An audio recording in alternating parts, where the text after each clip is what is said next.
guys, I do not think that I can act a female lead in a love movie. The amount of times that I cringed so hard anytime there is any touch, and it's not even so much, it's just like a little. If you're looking for a clean romance, let's just say a teen romance, kids, or feeling cute, or just being a hopeless romantic watching it, and this is for you. Hello and welcome to the Reviews Corner, a subsidiary of the Eden Global Productions, where we feature stories God wants to tell, and it's a sister of the Safe Space podcast. This is where we dissect stories, movies, not just for fun or entertainment, but to share lessons, to show you lessons you would have missed. Hi, my name is Igbinlade Timoluwa Princess, the Storyshower, and you're welcome to the Reviews Corner. I'm your host.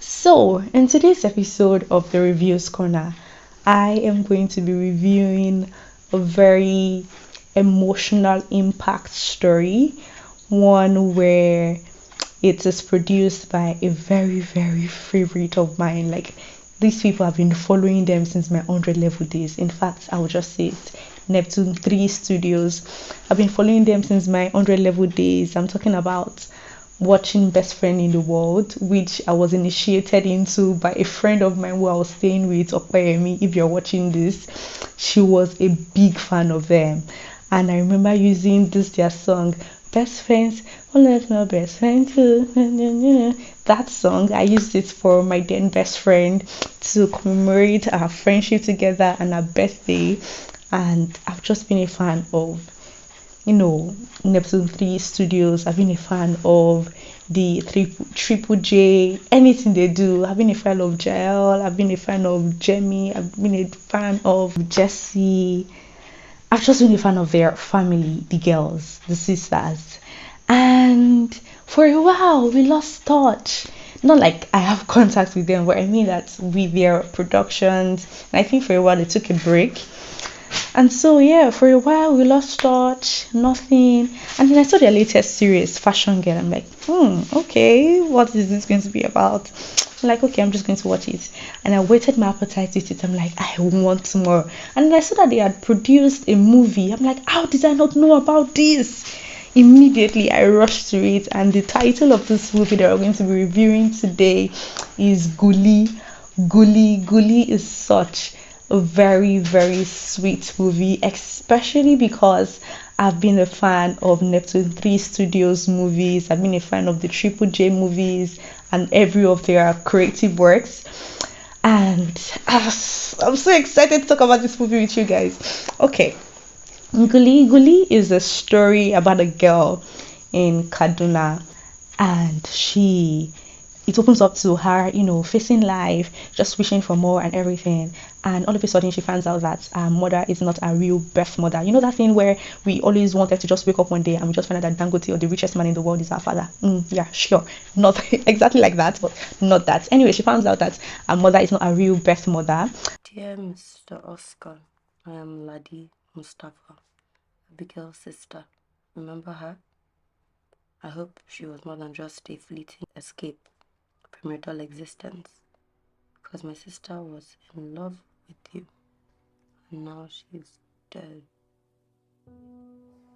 She has your child. Rather, I do. I don't know if she told you she was pregnant. Abigail died giving birth to your child. And you're at peace in your matrimonial home. You can imagine the scandal when Abigail started showing. Our family wanted nothing to do with her. Anyways, coupled with some other revelations, said that she's going to run away from home, try to find a place in the world, and just run away from home because she feels betrayed. She feels like they've been hiding a lot of things from her and all of those things. And so, lucky for her, she ran away from home to Abuja, and she found a nice family where they took her in. She didn't explain all it is that she was going through or the reasons for running away from home or that she ran away from home. And so they took her in. This is where she gets settled a little by little, finding love, that same romance I mentioned, and a little bit of harshness as well, but most importantly, finding a mother's care. And so one thing I love about Guli, you know how we do it, is a 6-pointer review. We talk about storyline, we talk about spotlight, character, we talk about the characters, we talk about our spotlight scene, what should be our spotlight scene, what should pop out to us as a scene. We'll talk about I've mentioned spotlight characters, we talk about what could have been portrayed better. And yes, all of those things we're still going to be talking about the lessons that we should pick out from Guli. And one thing I love about Guli is that they address every issue. No issue was swept under the carpet or trivialized. Every issue, from parental abuse, domestic abuse, to sexual harassment, to love, motherly care, to coming of age. Coming of age is like a genre about someone transitioning into another age, so to say, of their life, or another season of their life. So coming of age kind of for Guli, and the betrayal, trauma, everything. Not everything, but those things that I mentioned, they talked about it, they addressed it. They didn't just do touch there. None of it was trivialized. Even in passing, it wasn't trivialized. They weren't just saying that, oh, you went through this, move on. It was, this has to be dealt with, especially for our viewers, especially for people watching this movie. They need to know that we see them, we hear them, and yeah, that's basically what Guli is about. So characters. Oh, my girl Olive from Best Friend in the World, JESI Damina, acted Guli, the main character. Guli is the person I mentioned that just found out that her birth mother is not a real birth mother, and JESI has always been an amazing actor. She literally outdone herself in this. I've seen growth in her acting from Best Friend in the World, and it has been phenomenal. And I liked Guli as a character as well. I just felt like she was so much of a good girl.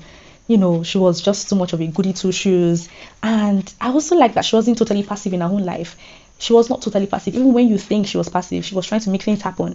I mean, you see that in her running away after finding out the revelation of her mother not being a real birth mother. She ran away. Like, that's not what a good girl would normally do. Or when she was pushed against the wall and she reacted.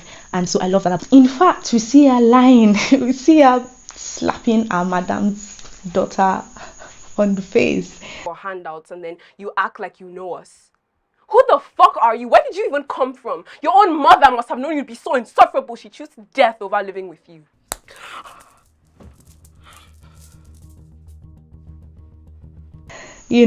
And so that's what I love about the character.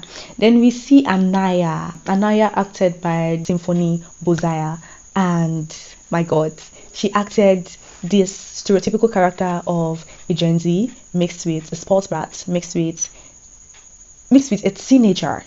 Yes, everything all joined together, because Gen Z is like another breed on its own, and you're not a teenager. No, that's not even Gen Z, that's Gen Alpha. That's Gen Alpha. And so she had this character of sassy, but not too dull in moral upbringing or moral uprightness. But yes, very sassy, can do anything, can say anything, doesn't care. She's going to say her mind. And so I love, in a way, I love the character. In fact, I just love the character because she was very bold. And so I loved that about that character. She was rude, she was toxic, but I just loved the character. And at the end, you just feel like strangling her. Where did you get that? What the hell, Guli? Why did you take my dress? I didn't know. Your mother just said I should try them, but I can give it back. Really? Genius. She's going to yell at me for talking to you about it. And now I can't take it back because you've already worn it. Anyways, then we have our lover boy, Eli. Is it Eli or Eli? Eli, acted by David Ezekiel. David Ezekiel is a very phenomenal actor that has been rising quick, with so much fire, with so much tenacity, so much consistency, and I'm just like, wow. And this is actually his second movie that I'm watching of him, and he really outdoes himself. I like his acting. Well, as a character, he's typically your knight in shining armor. He's also a voice of reason to Guli, and is the lover boy for Guli. And I feel like he doesn't have the physique to carry the role, like to be that lover boy that I always have in my head. But then I forget that this is just like a teen movie. And also, so immediately there is another scene that comes up. It just makes me eat up my words immediately. I'm just like, nah, he's doing well no matter what. I can't even hold that against him. He's doing so well.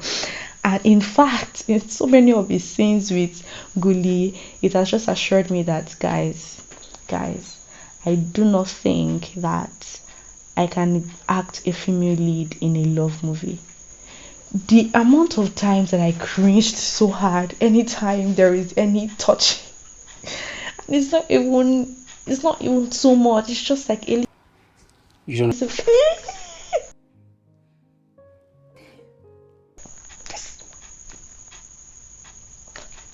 Don't touch me! Don't touch me! Stop it! I don't even know why I'm like that. I'm just like, no, don't touch me. And it was just caressing. I'm like, stop it! I don't like it. Unwanted. And if anyone lives in Nigeria, there's this popular market in Yaba that they touch you unsolicited. Oh my god. A quick story, guys. There was a time that I and a friend were going out to get something, clothes, and then we're not even outside in the market where it's like very crowded or anything like that, where okay, maybe people passing around can, eat you or touch you or anything like that. We're in a mall, we're going, and you want me to buy something from you. You will use your mouth to say, oh, sister, come and buy this, I'm selling this, right? But no, they have to touch you to make sure they are calling your attention. And then this man like holds my hand, like we're walking, and he holds my hand like, come and buy something. I just like dragged my hand away. I was very annoyed, very irritated, and we're walking, and I just hear someone say that, I calm down now, don't be rude.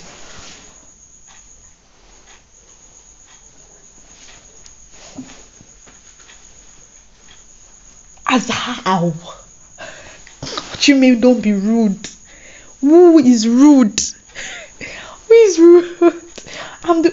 What? I was so pissed. I and my friend were so pissed, but we couldn't cause a scene, so we just talked back like, what you mean? Someone that is dragging my hand, also you see that I don't even know you from anywhere. You're saying I'm the one that is rude. But anyways, that's just by the way. I digress, guys. Anyways, moving on. That's just Eli, and I love this character. It was typically knight in shiny armor and all of those things. Yes. Anyways, then we move on to Fatima. Fatima is Guli's mother, and it was acted by Amina Umokoro. She is your typical wicked stepmother, but the way it's played out in this movie made it seem like, oh, so she was humanized in such a way that you will say, oh, maybe I understand that, but no, I don't understand that. This is wicked. So she had a nice heart in a wicked flesh or in a wicked body, and that was just such an irony. You don't know whether you want to hate her or to pity her or to love her or to feel sorry for her. But wow, I loved that complexity in a character. At some point I'm like, why this, what? And then I'm like, okay.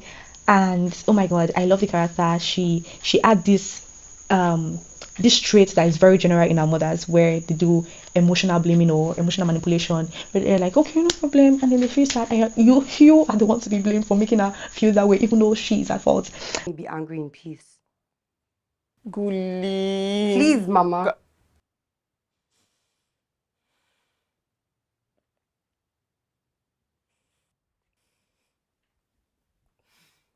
And yeah, she had that as well, but it felt so natural to be able to relate and be like, oh, I can pinpoint this woman anywhere in the world, because her character was that relatable. And so we have another character also worthy of note, Mrs. Bello. She is the one that showed Guli a kind of motherly love and care that she had always wanted, because she didn't get that in her supposed mother, who turned out to not be a birth mother anyways.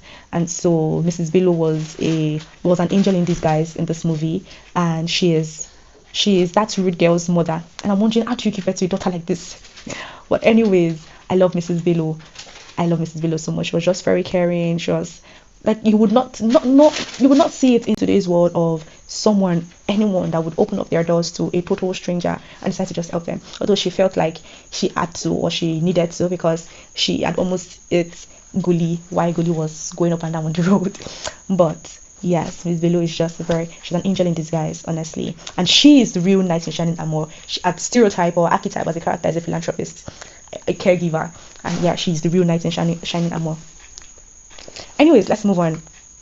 Oh yes, we have other characters. We have other characters like Guli's sister, Anaya's brother, Guli's father, who has a very weird name, like his real name, 6 foot plus. He has a very weird name. But yes, Guli's father is actually a real father, and he was very disconnected and disengaged from Guli. He is usually the one that would turn a blind eye when something wrong is happening, and that's because he's more to be blamed about the situation of things. And I don't want to talk so much about Guli's father, but that's just an insight, or that's just an explanation, a brief explanation of Guli's father. Let's move on to our spotlight character. Who do you think our spotlight character should be? Our spotlight character would definitely be Eli, our don't touch me guy. I know. Eli is such a compelling character. Eli is the most unproblematic character. He's not static. He's very interesting. He's there when you need him to be. There's the knight in shining armor. He's the lover boy, a wannabe chef. Yes, he's a chef in the movie, a wannabe chef in the movie. And he's just not there but there. And so it's just my spotlight character, like those people that you don't necessarily shine the light upon. They're not really giving you so much issues. The drama does not revolve around them, but they just add the right spice to the movie. Like without them, you know something is missing.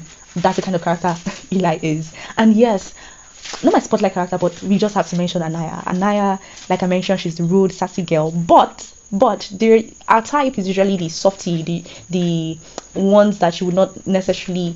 They behave like they're hard girl. They behave like that. They're tough. They can fight. Don't come near me. Very defensive, but they are the easiest to change. And in fact, she had a tremendous growth at the end of the movie, like a tremendous character arc. And I just loved that for it. I really did. I liked it. No, maybe you're not as dull-headed as I thought. Maybe I can fire some spirit into you. Okay, I'll think about it. You can go. A spotlight scene. I think I have a thing for resolutions. They are usually my spotlight scenes. I don't know how that always happens, but it does. I have a thing for resolutions or climax. They're usually my spotlight scenes, and I think they should also be a spotlight scene as well. And so a spotlight scene is a resolution where everyone is apologizing, everyone is saying sorry, everything is just coming up together, all good and nice and sweet. And most importantly, the mother, the wicked stepmother, apologizes. Oh my God, I'm so, you know how it is. I'm so sorry, I didn't mean to. It wasn't my intention. And then a little bit of justification, but finally realizing I should not. Nothing ever justifies that. And then finally trying to be a good person, like really changing. And I just loved to see that, because it's not every day. It's not usually that you would see the abuser apologizing and owning up to whatever it is they've done in their victim. Like generally in whatever kind of abuse, you would not necessarily see this. And so I loved how that they portrayed this, the abuser coming to apologize to the victim. I loved it so much. And let me tell you a secret, guys, I cried. Yes, I cried. Anyways, let's move on to, it's been a while since we've had spotlight lines. It's been a while since we have like favorite lines. What do you guys think? I genuinely think it's been a while. We should have a celebration. I think I should have, something like that.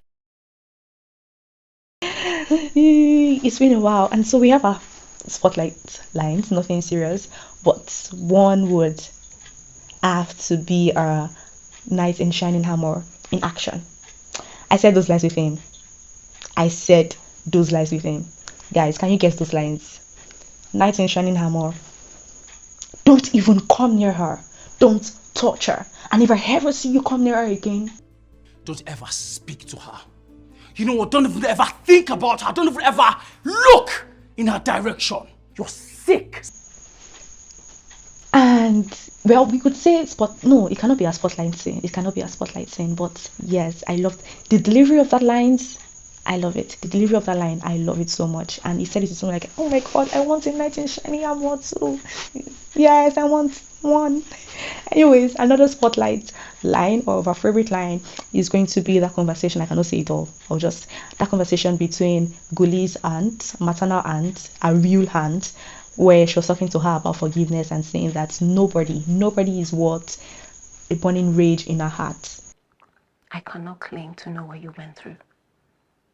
It must have been horrific. But the rage burning in your chest will scorch your heart, and nobody is worth it. Because forgiveness is not always about the other person. It's never about the other person. It's always about you.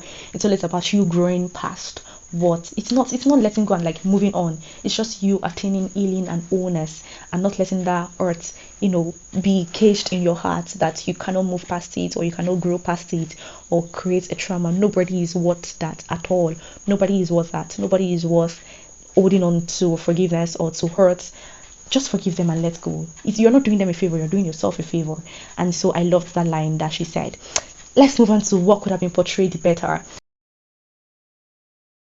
There is nothing much about what could have been portrayed better, because I'm officially a new writing fan of JESI DAMINA, because I love the script, I love the dialogues, I love the story. It's superb. And the problem with NEPTUNE3 Studios or the Triple J's production or works of art is that they never give us enough.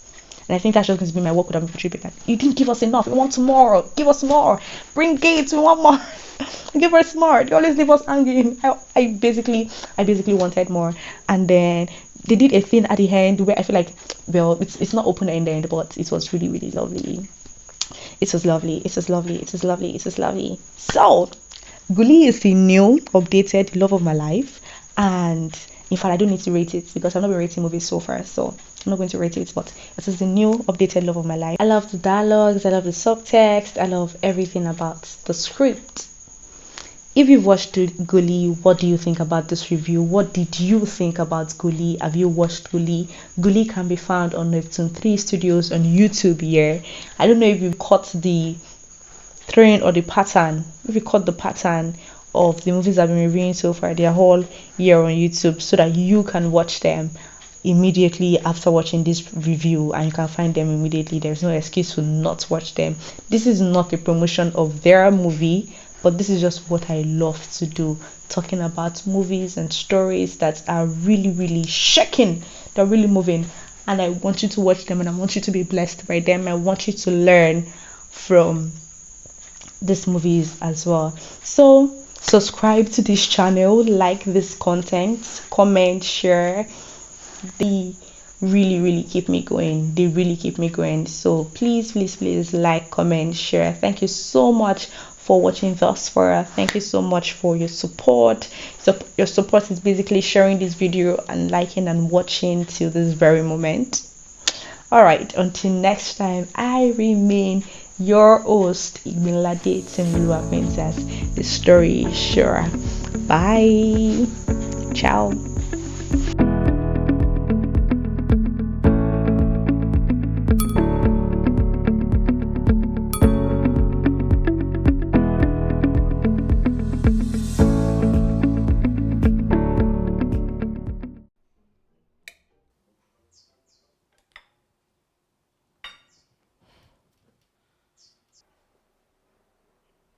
Okay, look, this is what we're gonna do. We're gonna finish our breakfast. You help me prepare lunch, and then watch TV till like Auntie B comes back. And you know the best part? You can't say no, because you need cheering up. Okay?